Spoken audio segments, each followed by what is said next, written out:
नवरात्र अब अपने अंतिम पड़ाव पर पहुंच चुका है।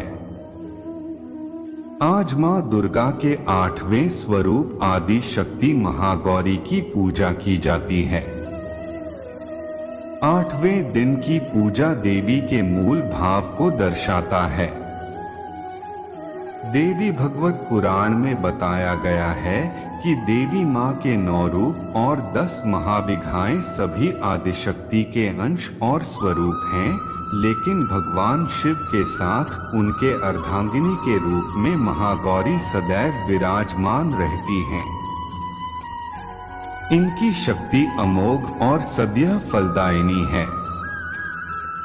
महागौरी की पूजा मात्र से भक्तों के सभी पाप धुल जाते हैं और वह व्यक्ति अक्षय पुण्य का अधिकारी हो जाता है। ज्यादातर घरों में नवरात्र की अष्टमी तिथि के दिन कन्या पूजन किया जाता है, वहीं कुछ लोग नवमी तिथि के दिन कन्या पूजन करते हैं। इस तरह किया मां ने व्रत। शिवपुराण के अनुसार महागौरी को 8 साल की उम्र में ही अपने पूर्व जन्म की घटनाओं का आभास होने लग गया था।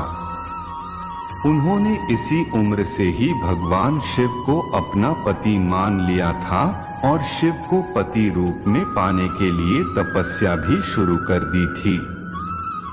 इसलिए अष्टमी तिथि को महागौरी के पूजन का विधान है। इस दिन दुर्गा सप्तशती के मध्यम चरित्र का पाठ करना विशेष फलदायी होता है। जो लोग 9 दिन का व्रत नहीं रख पाते हैं, वे पहले और 8वें दिन का व्रत कर पूरे 9 दिन का फल प्राप्त करते हैं। क्या आप जानते हैं, शक्तिपीठ कांगड़ा देवी के बारे में ये बातें जानकर रह जाएंगे दंग। महागौरी की कथा। देवी भागवत पुराण के अनुसार देवी पार्वती अपनी तपस्या के दौरान केवल कंदमूल, फल और पत्तों का आहार करती थीं।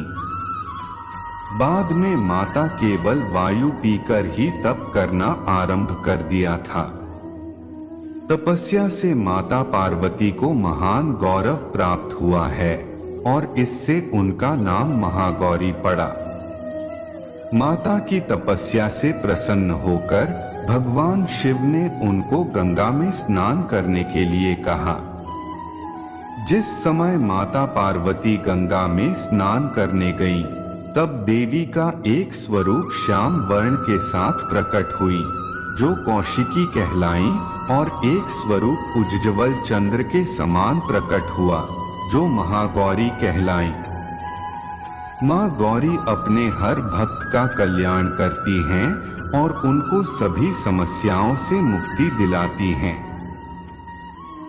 ऐसा है मां का स्वरूप। देवी भागवत पुराण के अनुसार महागौरी का वर्ण रूप से गौर अर्थात सफेद हैं और इनके वस्त्र व आभूषण भी सफेद रंग के ही हैं।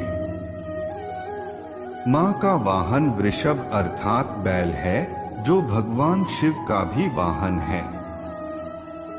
मां का दाहिना हाथ अभय मुद्रा में है और नीचे वाले हाथ में दुर्गा शक्ति का प्रतीक त्रिशूल है।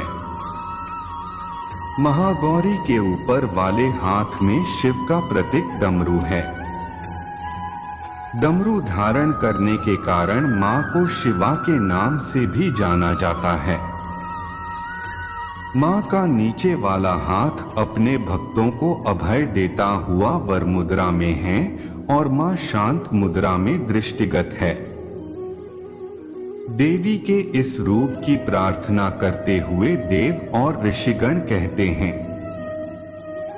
सर्वमंगल मंगले शिवे सर्वार्थ साधिके, शरण्ये त्र्यंबके गौरी नारायणी नमोस्तुते। नैना देवी मंदिर के बारे में बहुत कम लोग जानते हैं यह चीज। धन वैभव की अधिष्ठात्री देवी हैं महागौरी। मां महागौरी अपने भक्तों के लिए अन्नपूर्णा स्वरूप हैं। यह धन, वैभव और सुख शांति की अधिष्ठात्री देवी हैं। सांसारिक रूप में इनका स्वरूप बहुत ही उज्ज्वल, कोमल, श्वेतवर्ण और श्वेत वस्त्रधारी है। देवी महागौरी को गायन संगीत प्रिय है और यह सफेद वृषभ यानी बैल पर सवार हैं। इन दिन कन्या पूजन का भी विधान है। कुछ लोग नवमी के दिन भी कन्या पूजन करते हैं, लेकिन अष्टमी के दिन कन्या पूजना करना श्रेष्ठ रहता है। कन्याओं की संख्या 9 हो तो अति उत्तम है, नहीं तो 2 कन्याओं के साथ भी पूजा की जा सकती है। अष्टमी तिथि के दिन नारियल का भोग लगाने की परंपरा है। भोग लगाने के बाद नारियल प्रसाद रूप में बांट दें। वहीं जो भक्त कन्या पूजन करता है वे हलवा, पूरी, सब्जी और काले चने का प्रसाद विशेष रूप से बनाया जाता है। मां की पूजा करते समय भक्तों को गुलाबी रंग के कपड़े पहनने चाहिए, क्योंकि गुलाबी रंग प्रेम का प्रतीक माना जाता है। अष्टमी तिथि पर महागौरी की पूजा का विधान भी बाकी दिनों की तरह ही होता है। जिस तरह सप्तमी तिथि को माता की पूजा की जाती है, उसी तरह अष्टमी तिथि को भी शास्त्रीय विधि से पूजा की जाती है। इस दिन माता के कल्याणकारी मंत्र ओम देवी महागौर्यै नमः का जप करना चाहिए और मां को लाल चुनरी चढ़ानी चाहिए। सबसे पहले लकड़ी की चौकी पर लाल कपड़ा बिछाकर महागौरी की मूर्ति या तस्वीर स्थापित करने के बाद महागौरी यंत्र रखकर स्थापना करनी चाहिए। मां की कांति भक्तों को सौंदर्य प्रदान करने वाली मानी जाती है। हाथ में सफेद फूल लेकर मां का ध्यान करें और फूल अर्पित करें और विधिवत पूजन करें।